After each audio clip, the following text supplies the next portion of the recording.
Welcome to Her Secret Truth, a place where the truth always comes out. Here you'll hear stories of family betrayals, hidden secrets, and shocking revelations. Every story is a step closer to the truth someone tried to hide. Subscribe to Her Secret Truth so you don't miss new stories you won't be able to stop watching. When my entitled daughter-in-law saw me at my granddaughter's wedding, she screamed, "This old shrew wasn't on the guest list. You let anyone walk in here? Get the owner now." I stayed silent. The manager turned to me. "Mrs. Bennett, shall I cancel their event at your country club?" Their jaws dropped. If you're watching this, subscribe and let me know where you're watching from. Let me explain how we arrived at this delicious moment. My name is Eleanor Bennett. I'm 68 years old, and I've been dealing with Rachel's entitled attitude for the past 7 years, ever since she convinced my son William to cut me out of their lives. But this particular Saturday in October was different. This was the day she finally went too far. The wedding was at Willowbrook Country Club, the most exclusive venue in our county. Crystal chandeliers, marble floors, a reputation built over generations. My granddaughter Chloe had dreamed of getting married there since she was 12. When she got engaged 6 months ago, she secretly called me, tears in her voice, saying she would never be able to afford her dream venue. What Rachel didn't know was that Chloe and I had quietly maintained a close relationship for those 7 years. What she also didn't know was that when Chloe mentioned months ago that she hoped to marry at Willowbrook someday, I had already begun making arrangements to ensure that dream would come true. So when Chloe invited me to the wedding last week, I was more than prepared to make sure everything would be perfect. I arrived right on time, wearing my navy dress and the pearl earrings Chloe gave me for my birthday. She looked radiant in her grandmother's restored lace gown, the one I wore 35 years ago and carefully preserved for this day. The ceremony was beautiful. Guests mingled in the grand ballroom, champagne glasses clinking, laughter rising toward the chandeliers. That's when Rachel spotted me. She had been holding court near the head table, entertaining a group of guests with stories about how she personally convinced club management to accommodate their special requests. Her voice carried that familiar tone she used whenever she wanted everyone to know how important she was. Then her eyes landed on me. Her practiced smile vanished, replaced by something colder, calculating. She excused herself and marched across the room with unmistakable purpose. "Eleanor," she said, her voice coated in artificial sweetness, "I wasn't expecting to see you here." I took a slow sip of champagne, savoring both the vintage and the moment. "Hello, Rachel. Beautiful wedding, isn't it?" Her smile tightened. "Yes, well, William and I worked very hard to make sure everything was perfect. This venue doesn't accept just anyone. You know?" The condescension was familiar. For 7 years, during carefully controlled family encounters that Chloe secretly arranged, Rachel had made small remarks, subtle digs meant to remind me of my supposed place. I usually let them pass. Today felt different. "I'm sure you did work very hard," I replied calmly. Something in my tone unsettled her, because the mask slipped further. "Actually, Eleanor, I need to ask you something. How exactly did you get in here? I have the final guest list, and I don't recall adding your name." Nearby guests had begun to notice. I could feel attention shifting toward us, that quiet electricity that signals impending drama. "Chloe invited me," I said simply. "Chloe?" Rachel's voice rose slightly. "Chloe doesn't manage the guest list. I handled all the invitations personally. Every single one." That's when I understood. Rachel hadn't forgotten to invite me. She had deliberately excluded me from my own granddaughter's wedding.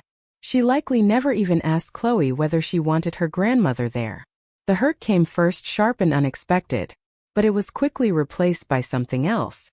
A calm, controlled anticipation I hadn't felt in years. "I think there's been some mistake," I said evenly. "Perhaps you should check with Chloe." Rachel laughed, the sound sharp enough to cut glass. "Oh, please." Chloe was far too busy with dress fittings and flower arrangements to worry about every little detail. I handled the guest list myself, and I can assure you I know exactly who belongs here, and who doesn't. The conversation was definitely drawing attention now. I could see William across the room, deep in conversation with the photographer, completely oblivious to the scene his wife was creating. Chloe was on the dance floor with her new husband, wrapped in newlywed bliss. "Tiny detail," I repeated quietly. Is that what I am to you, Rachel? For a split second her facade cracked. Look, Eleanor, she said, lowering her voice slightly, though not enough to escape the surrounding ears. I know this might hurt your feelings, but this is a sophisticated venue with a certain caliber of guests. We had to be selective. The implication hung between us like a toxic cloud. According to Rachel, I wasn't sophisticated enough for my granddaughter's wedding. I wasn't the right caliber. A waiter passed with a tray of champagne. I took another glass. I needed a moment to think, to savor what was about to happen. The old Eleanor would have quietly excused herself, maybe claimed a headache, called a taxi, slipped out the back entrance and nursed her pride in private. But the woman standing here tonight was not the same woman who had endured Rachel's subtle cruelty for 7 years. This woman had been planning differently ever since she'd won $53 million in the state lottery 2 years ago. You know what, Rachel? I said, setting my glass down with deliberate precision. You're absolutely right. This is a sophisticated venue. They do maintain certain standards. She blinked, surprised by my agreement. Then pleased. I'm glad you understand, she said smoothly. I'm sure Chloe would be happy to take you to lunch next week to celebrate privately. Oh, I understand perfectly, I continued. In fact, I think I should speak to someone in management about this. Make sure everyone knows exactly where they stand. Her smile widened. What a wonderful idea. I'm sure they'll be very professional about helping you find the exit. That's when she made the mistake that would haunt her for the rest of her life. She could have let me walk away. She could have accepted what she thought was my graceful retreat. Instead, she twisted the knife. You know, Eleanor, she said loudly enough for the growing circle of onlookers to hear, this might actually be for the best. These kinds of events can be overwhelming at your age. All the noise, the crowds, the late hours. You'd probably be more comfortable at home with your little television programs and coupon clipping. A ripple passed through the crowd. She wasn't just dismissing me. She was portraying me as a frail, confused old woman living on scraps and Social Security. And besides, she continued, clearly enjoying herself, I'm sure you have better things to do with your limited resources than trying to keep up with events that are, frankly, above your means. There it was. Rachel believed I was a struggling widow scraping by on a modest pension, desperately trying to crash a venue I couldn't afford. She had never asked about my finances, never cared enough to learn who I actually was. You're absolutely right, I said, my voice steady now. I should speak to management. In fact, I think I'll ask for the owner personally. Her eyes lit with malicious delight. Perfect. I'm sure they'll resolve this quickly. I'll even help you find them. She waved sharply at one of the formally dressed staff members, a young man clearly pretending he hadn't overheard everything. Excuse me, Rachel called imperiously. We need to speak to whoever is in charge. There's been a gate-crashing situation that requires immediate attention. The word gate-crashing dripped with venom. The staff member, Adrian, according to his name tag, approached cautiously, professional but uneasy. Of course, ma'am, he said diplomatically. If you'd like to speak with management, I can arrange that. Perhaps we could step into the office for privacy. Oh no, Rachel interrupted smoothly. I think we should handle this right here. Transparency is important. Everyone should see how professionally your establishment deals with uninvited guests.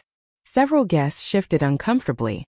I recognized faces, friends from the garden club, longtime neighbors, family acquaintances.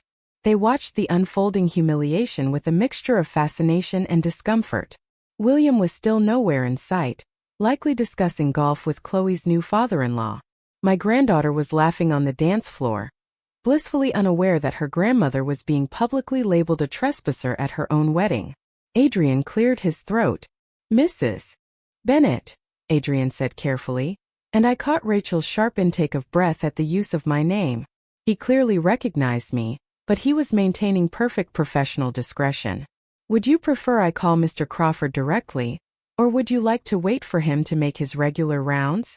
Mr. Crawford? Rachel's voice climbed an octave. Who is Mr. Crawford?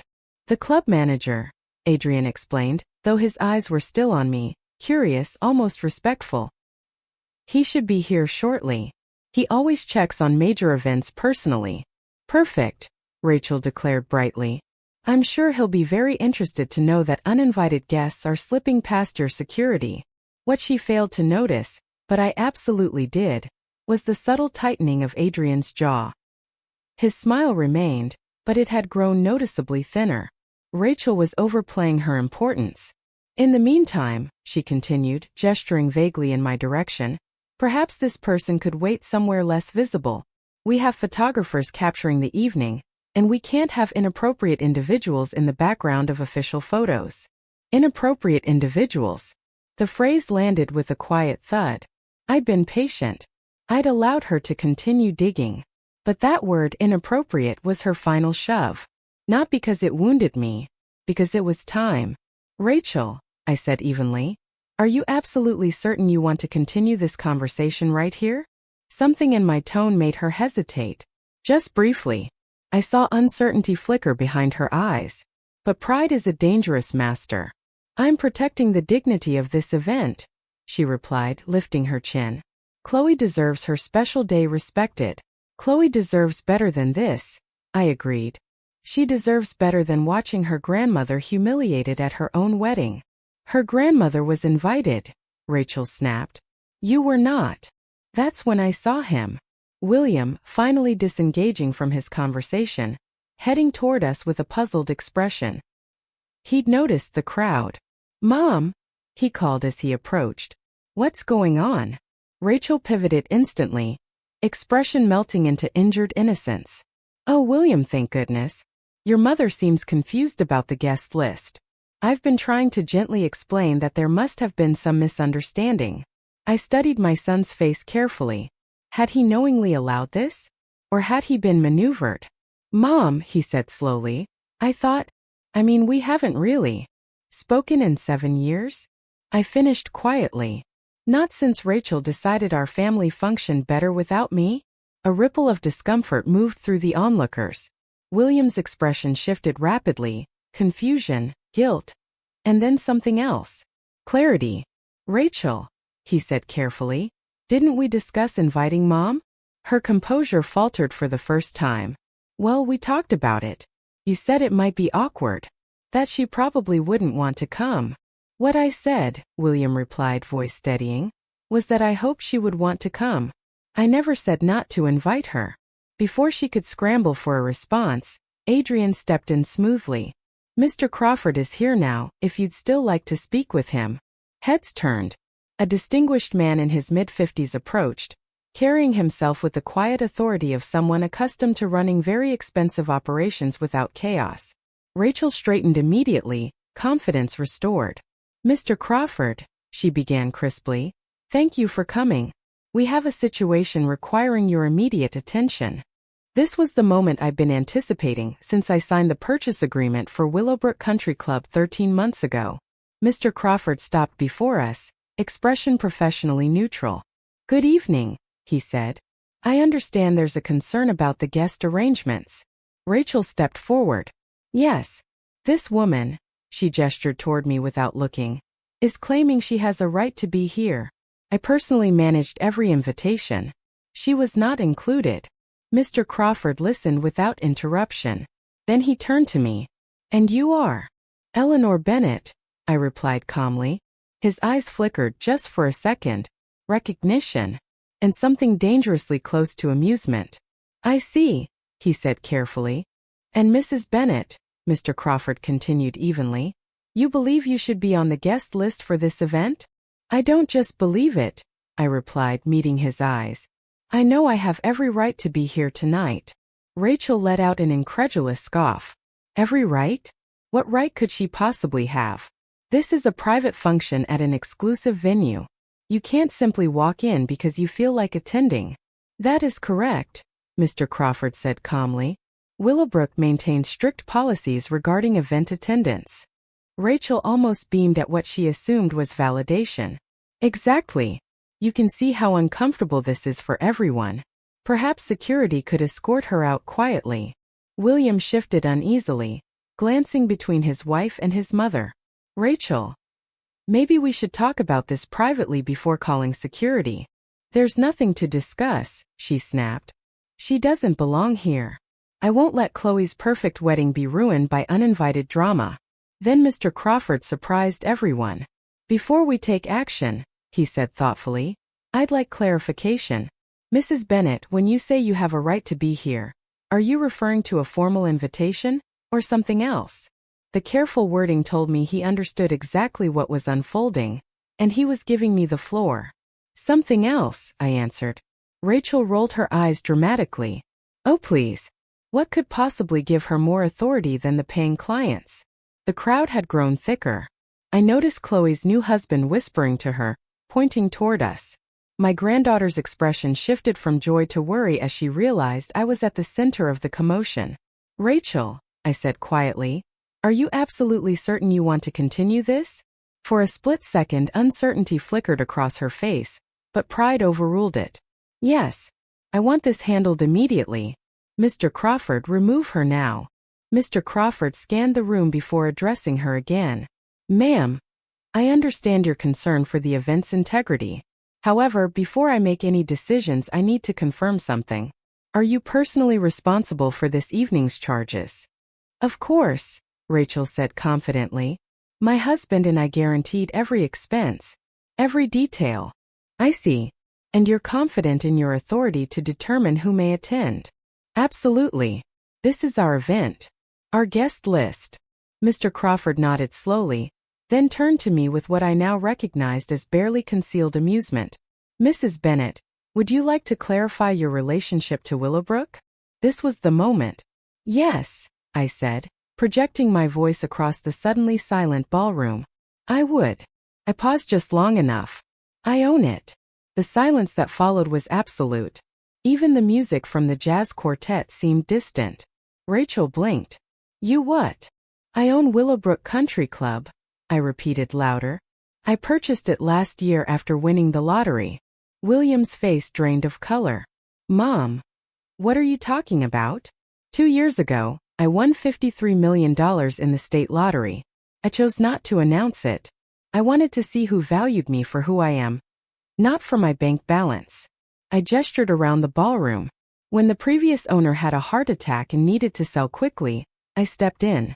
The chandeliers, the marble floors, every sophisticated detail you've been admiring tonight, Rachel. I own them. Rachel stared at me as if the ground had shifted beneath her. That's impossible. You live in that little house on Maple Street. You drive an old Honda. You clip coupons. I live modestly because I choose to, I replied evenly. It's amazing how differently people treat you when they assume you're just a poor widow. Her confidence dissolved almost visibly, replaced by dawning horror. You're lying, she said weakly. This has to be a joke.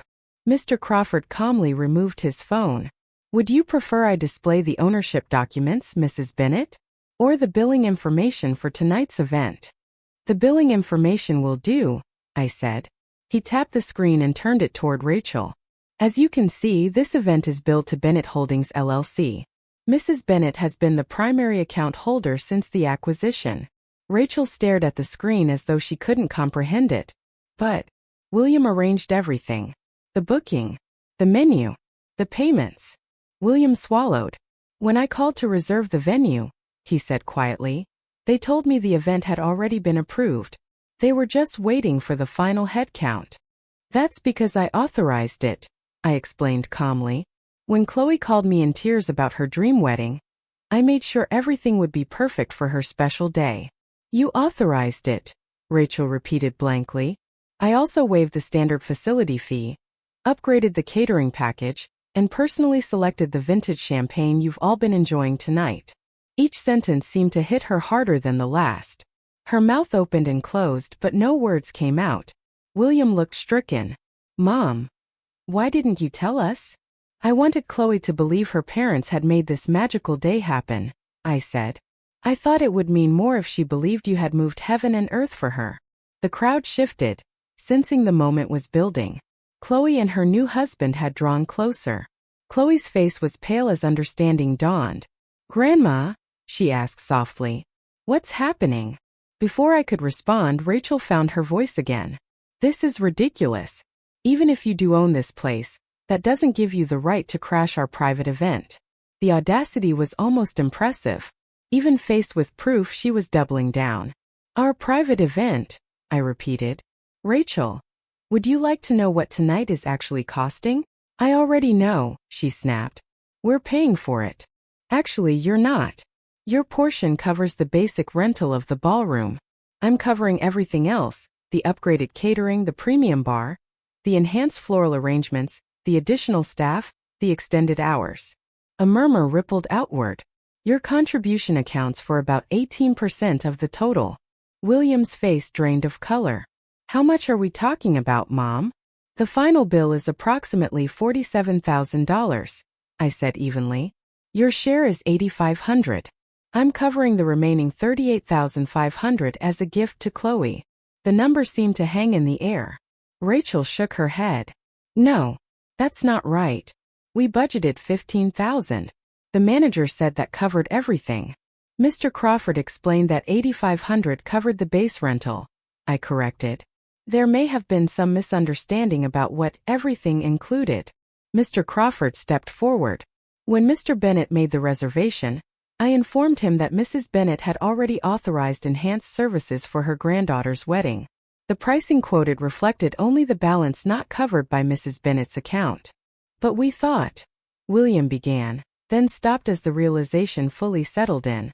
You thought you had secured the impossible booking through your own influence, I said gently.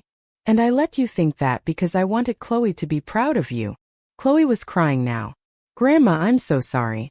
I had no idea you weren't properly invited. You have nothing to apologize for, I told her. This is your day.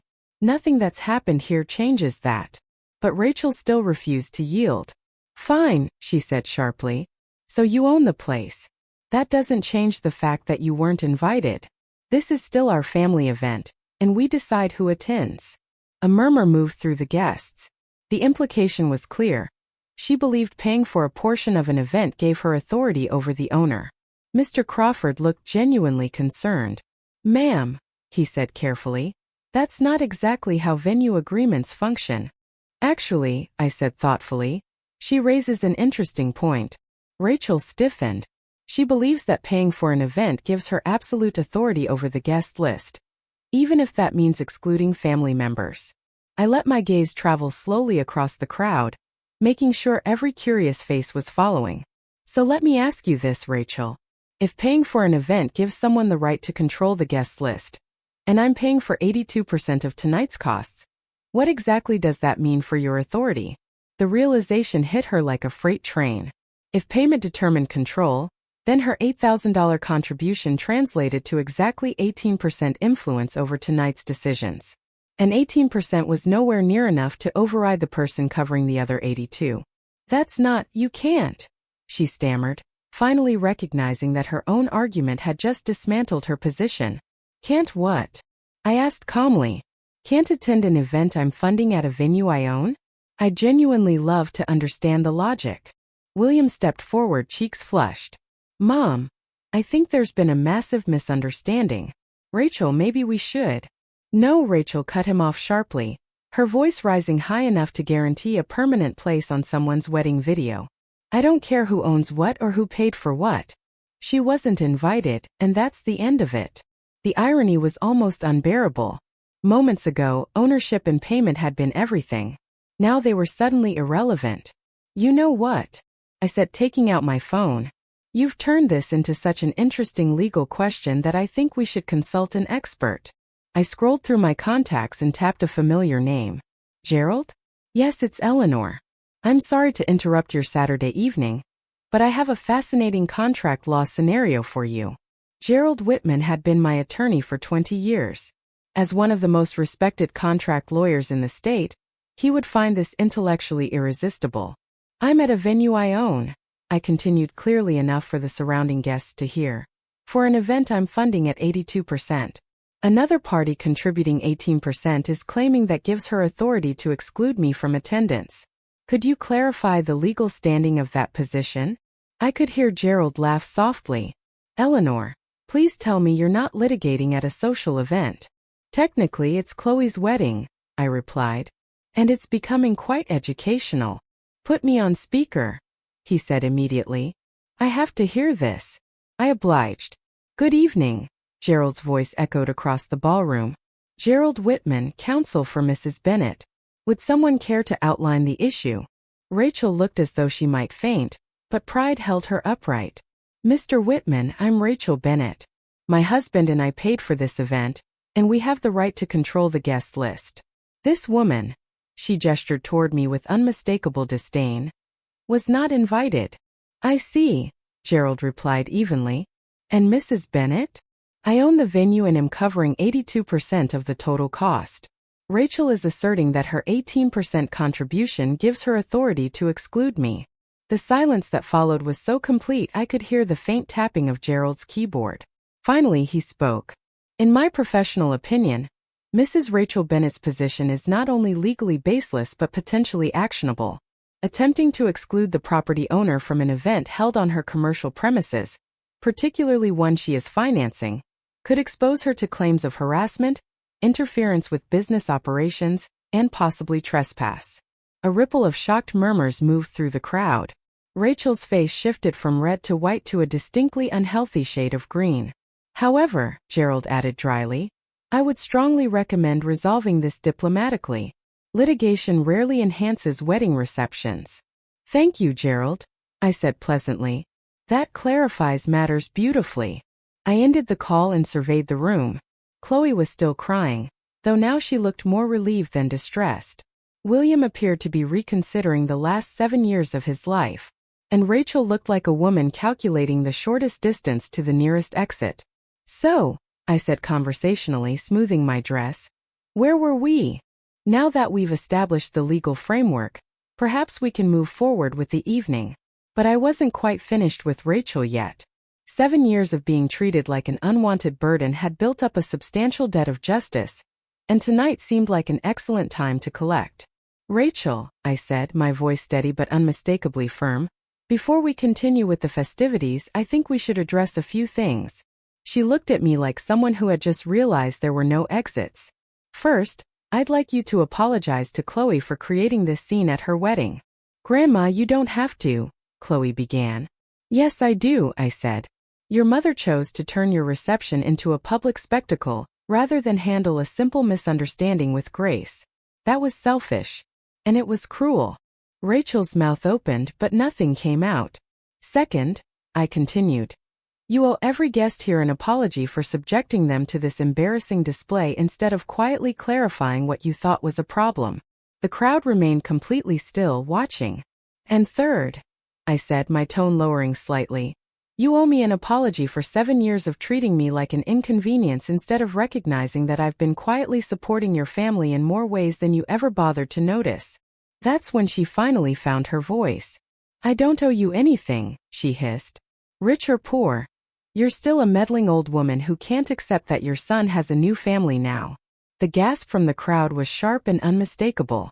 It was cruel. But for me it was perfect. Because now everyone could see exactly who she was. Her words hung in the air like something poisonous. And then unexpectedly scattered applause. Not mocking. Not hesitant. Genuine.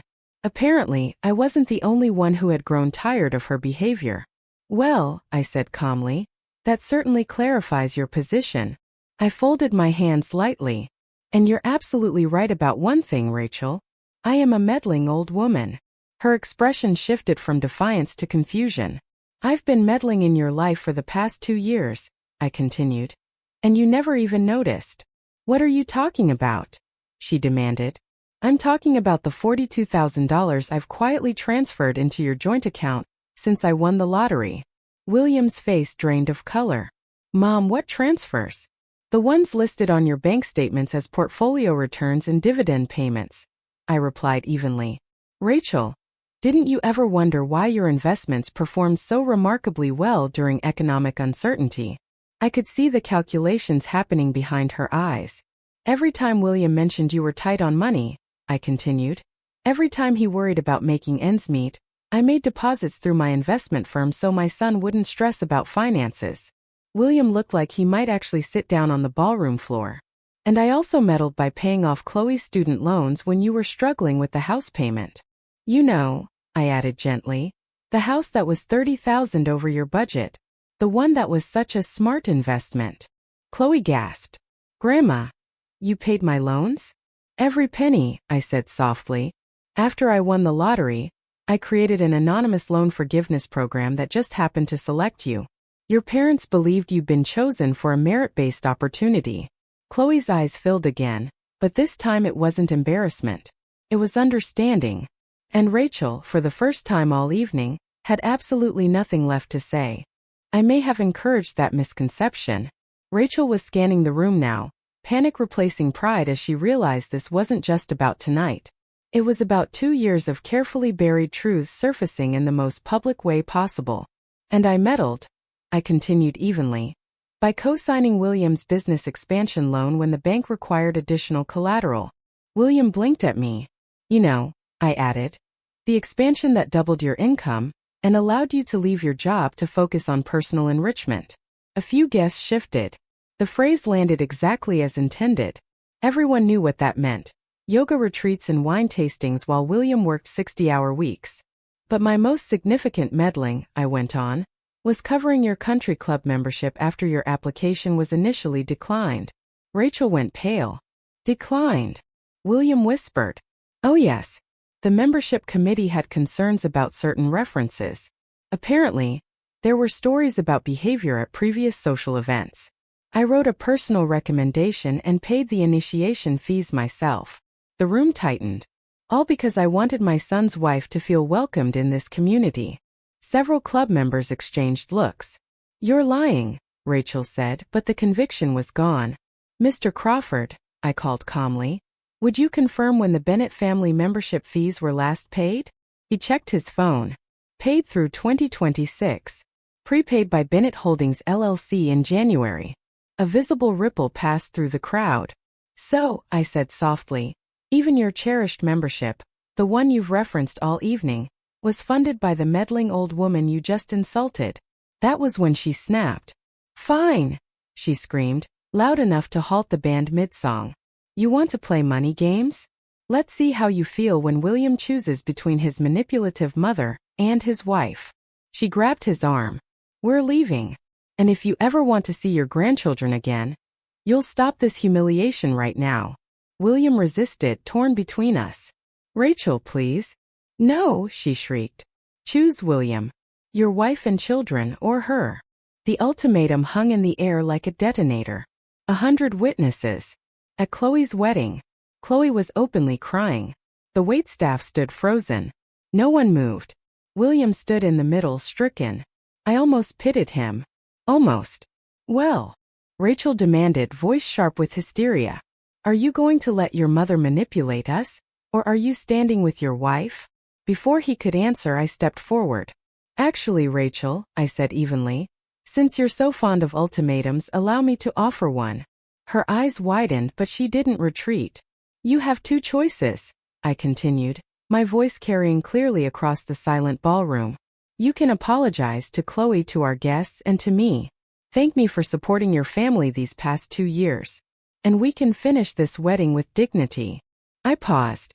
Or, I added calmly, you can continue this performance, and I can demonstrate exactly what happens when you threaten the person who has been financially sustaining your lifestyle.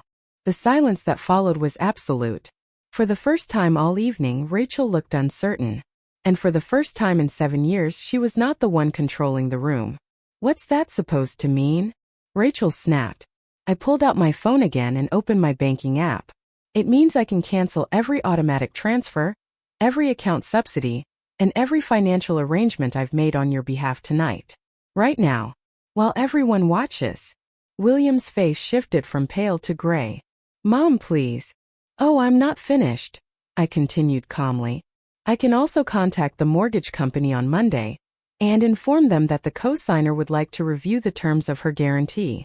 I wonder how they'll feel about your debt-to-income ratio without my backing. Rachel's hands were visibly trembling now. And then there's the country club membership. I imagine the board would be very interested in tonight's behavior. The membership agreement does include conduct clauses tied to the club's reputation. You wouldn't, she whispered. Wouldn't I? I replied evenly. You just publicly called me a manipulative old woman and demanded that my son choose between his wife and his mother, at my granddaughter's wedding, which I paid for, at a venue I own. The room was silent, completely silent. But wait, I added, scrolling through my contacts.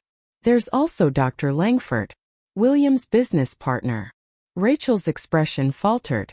When William expanded the practice and couldn't qualify for the loan, Dr. Langford wasn't comfortable assuming full liability. So I provided the collateral. William closed his eyes. If I were to call Dr. Langford and explain that I need to reassess my financial exposure due to family instability, I said lightly, well, partnerships can be delicate. Mom, William said hoarsely, you can't be serious. Oh, I'm entirely serious, I answered. Your wife believes I'm powerless. I'm simply correcting that misconception. Before anyone else could speak, Chloe stepped forward, the hem of her gown brushing the marble floor. Stop. All of you. Every head turned. Her eyes were bright. Not just with tears but with something stronger. Mom, she said, looking directly at Rachel. Apologize to Grandma. Now. Chloe, sweetheart, you don't understand. I understand perfectly, Chloe interrupted. I understand that Grandma paid off my student loans. I understand she supported Dad's business. I understand she paid for this wedding. And I understand that you just humiliated her in front of everyone. Rachel looked around, searching for support. There was none. And if you think you're going to use me or my future children as leverage against her, Chloe continued, her voice steady, you're wrong. She has been loving and generous. You have been cruel. The weight of that truth landed heavily. William stepped forward then. Rachel, he said quietly but firmly, apologize to my mother. Now. It wasn't shouted. Didn't need to be. Rachel's jaw tightened. For a moment I thought she might finally yield. But desperation does strange things to pride. Fine, she said coldly. Before I apologize for anything, maybe everyone should know the whole truth about your precious Eleanor. The room held its breath again. And for the first time all evening I felt something unexpected. The threat in Rachel's voice was unmistakable, and a chill slid down my spine. After 7 years of estrangement, she didn't know much about my recent life, but she knew enough about my past to twist it if she wanted to. What truth would that be, Rachel? I asked calmly, though my pulse was racing. She smiled, and it was the ugliest expression I'd ever seen on a human face. The truth about why you really do all this financial help. It's not generosity, Eleanor. It's control. You're a lonely old woman who buys affection because you know people don't actually want you around. The words landed harder than I expected. They stung because there was just enough truth buried inside them to hurt. I had wondered in quiet moments whether my help was appreciated or merely endured. You want to know what William really says about you when you're not there? She continued, emboldened by my silence. He calls you the guilt machine. Always appearing with solutions nobody asked for. Always making everyone feel obligated. William's face went rigid with horror. Rachel, don't. No, she snapped. It's time for honesty. Tell her about Christmas dinner. Tell her how you said you wished she'd let you handle your own problems for once instead of swooping in with her checkbook. Each sentence was designed to wound, and I won't pretend they weren't effective. But something unexpected was happening around us. Instead of agreement, the crowd looked increasingly uncomfortable, even disgusted. Tell her how her constant financial help makes you feel like a failure, Rachel pressed. Tell her how she uses money to make everyone dance. William shook his head frantically. I never, that's not, you're twisting it. Am I? Rachel laughed sharply. Or am I finally saying what everyone's been thinking? That Eleanor Bennett can't stand not being the center of attention. That was when something shifted. Mrs. Rachel Bennett. Gerald Whitman's voice cut cleanly through the room. I hadn't even noticed he'd arrived. I strongly recommend you stop speaking. Rachel turned on him. Excuse me. As Mrs. Bennett's legal counsel, Gerald continued evenly, I must advise you that your statements may be construed as defamatory. They are being made publicly and in front of numerous witnesses. I'm telling the truth, she shot back. You are making claims about motive that you cannot substantiate, Gerald corrected. And you are doing so in a manner clearly intended to damage her reputation. She's my mother-in-law. I have the right to. You have the right to remain silent, Gerald interrupted smoothly, which I would strongly suggest you exercise. But Rachel was far beyond reason now. 7 years of resentment spilled out unchecked. You want the real truth? She screamed. Eleanor has been playing puppet master since the day she won that lottery. Every gift comes with strings. Every payment is leverage. She's been buying our compliance for years. That's enough. Chloe's voice sliced through the chaos. Mom, stop. But Rachel was unraveling. No, Chloe, you need to hear this. Your grandmother isn't some saint. She's controlling. Manipulative. Who paid for my education so I wouldn't graduate in debt? Chloe shot back, stepping forward. Who made sure Dad's business didn't collapse? Who has quietly supported this family for years while asking for nothing but basic respect? Rachel faltered. I think, Chloe continued, her voice steadying, you're angry because Grandma's generosity highlights your selfishness. I think you've benefited from her kindness for years, and now you're embarrassed that everyone can see it. That's not. It is, William said quietly. The room fell silent. Mom, he said to me, his voice unsteady, I owe you an apology. A big one. Rachel stared at him in disbelief. William, what are you doing? Telling the truth. He took a breath. Yes, sometimes I felt uncomfortable accepting your help. Not because you were manipulating us, but because I felt like I should be able to provide without needing my mother's support. That was my pride. Not your control. He looked directly at me. And yes, there were moments I wished I could give you things instead of the other way around. But that was about me. Not you. Rachel looked at him as if she no longer recognized the man standing beside her. William, I'm done twisting things to protect you, he said quietly. Mom isn't the villain here. That's when I noticed something that made my heart stop. Chloe's new husband was recording everything on his phone, and based on the number of other devices I could see pointed in our direction, this entire confrontation was being documented by multiple people. In about 12 hours, Rachel's meltdown was going to be viral. But first she had one more grenade to throw. The crowd had grown uncomfortably large now, with people from other events in the building drifting over to see what the commotion was about.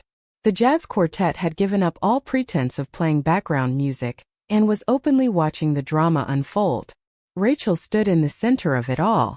Mascara streaked down her cheeks, her carefully styled hair now disheveled from running her hands through it in frustration. She looked like a woman who'd lost everything and was determined to take everyone down with her. Fine, she shrieked, her voice cracking with desperation. You want the truth? The real truth? Eleanor, your precious son has been lying to you for months.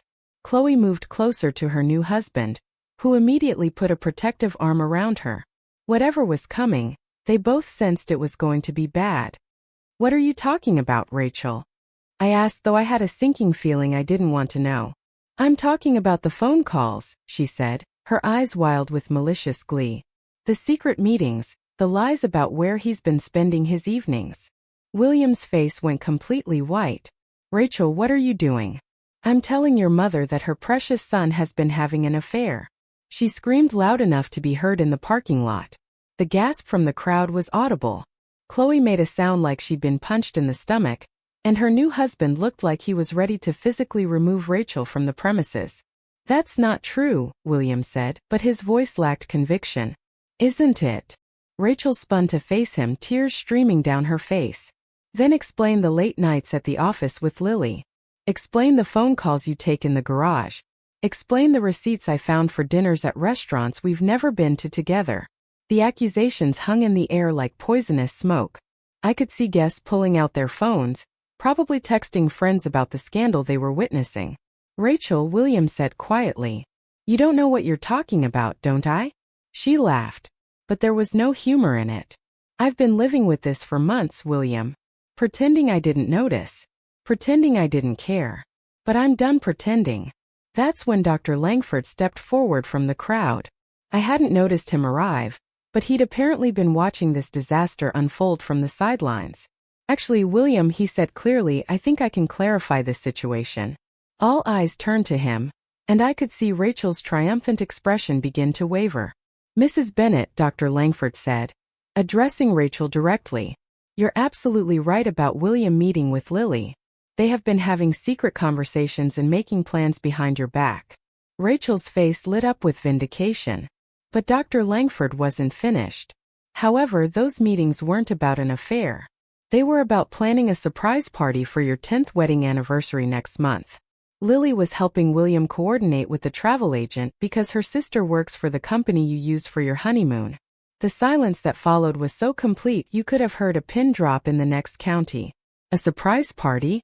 Rachel's voice was barely a whisper. "William wanted to recreate your honeymoon trip to Italy." Dr. Langford continued gently. "Lily was helping him coordinate with the travel agent and the hotel where you stayed. The late nights at the office were him working extra hours to afford the trip without asking his mother for help again." William was staring at his wife with a mixture of heartbreak and disbelief. "Rachel, how could you think I would cheat on you? How could you think I would do that to our family?" Rachel stammered, finally beginning to understand the magnitude of what she'd just done. "The dinners at restaurants," William continued, his voice breaking. "Those were meetings with the travel agent and the hotel coordinator. I was trying to surprise you with the most romantic anniversary you'd ever had." Chloe was crying again, but now it seemed to be from grief rather than anger. "Mom, how could you destroy everything like this?" "I didn't mean," Rachel started. The words faded before she could say them. When she looked around the room, every face reflected something painful back at her. Disgust, pity, disappointment. In that moment, something inside me shifted. I understood something that changed the way I saw her. Rachel wasn't evil. She was deeply broken, shaped by years of feeling inadequate until her perspective had twisted so badly that she saw threats everywhere and kindness nowhere.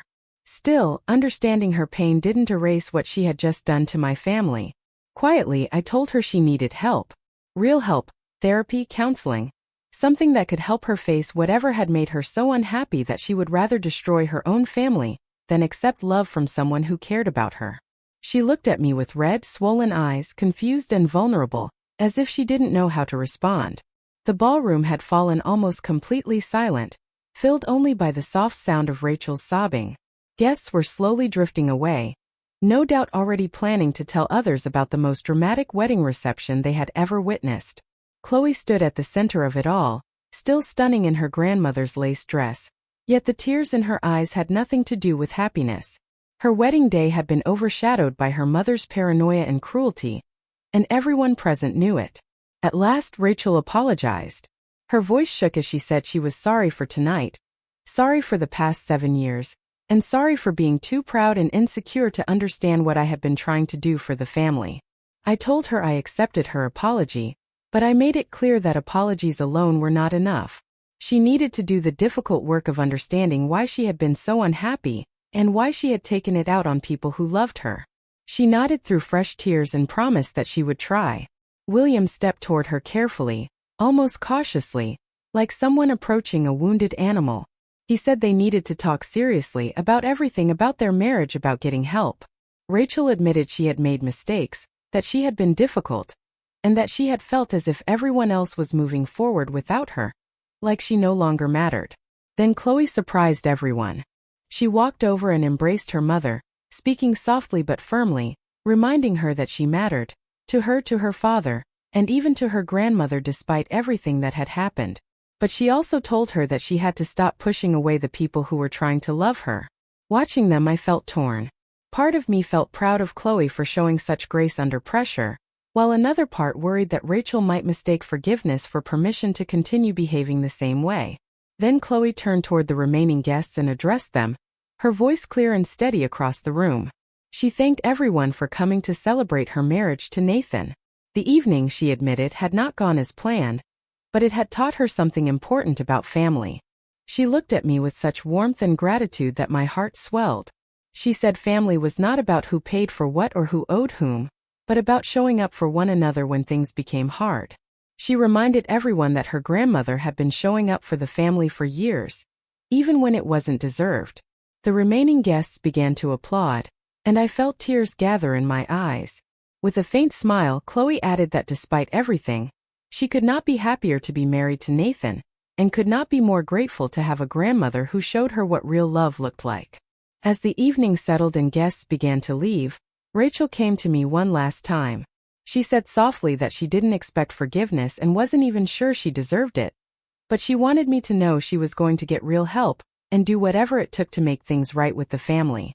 I told her it was a start, but reminded her that actions mattered more than words. She nodded quietly and walked away to find William, who was standing by the windows looking out at the garden. Soon after, Chloe and Nathan came over to say goodbye. Chloe hugged me tightly and thanked me for everything, for the wedding, for college, and for never giving up on the family even when they had given up on me. I thanked her for being brave enough to invite me, and for standing up for what was right even when it had been difficult. As I drove home that night, I thought about everything that had happened. 7 years of family dysfunction had exploded in the most public way possible, but maybe that was necessary. Some wounds have to be opened before they can truly heal. My phone buzzed with a message from Chloe thanking me for making her wedding unforgettable. Not because of the drama, but because I had shown her what it looked like when someone stood up for themselves with grace and strength, ending with a simple expression of love. I smiled as I pulled into my driveway, and the little house on Maple Street had never looked more welcoming. The next day, I planned to call Gerald about creating a college scholarship fund in Chloe's name. The week after that, I intended to look into family therapy options for William and Rachel. But that night, none of that mattered yet. What I wanted most was to sit quietly on my porch with a cup of tea and enjoy the calm satisfaction of knowing that sometimes the best response is simply refusing to accept poor treatment. After all, at 68 years old, I had finally understood something important. Respect isn't something you earn through endless kindness or by spending money. It's something you have to claim for yourself, and that night I finally had. The lottery had given me financial freedom, yes, but the events of the evening had given me something even more valuable. The understanding that I didn't have to tolerate mistreatment from anyone, even family. Some people might say the night had been dramatic or excessive. I preferred to see it as a lesson. Rachel learned that actions always carry consequences. William learned that enabling harmful behavior helps no one. Chloe learned that standing up for what is right is worth it, even when it is hard. And I learned that sometimes the most generous thing you can do for someone is refuse to support their worst instincts. Love does not mean accepting abuse. Real love means caring enough to expect better. And that, I thought while sipping my tea beneath the stars, was a lesson worth 53 million. Thanks for listening. Don't forget to subscribe, and feel free to share your story in the comments. Your voice matters.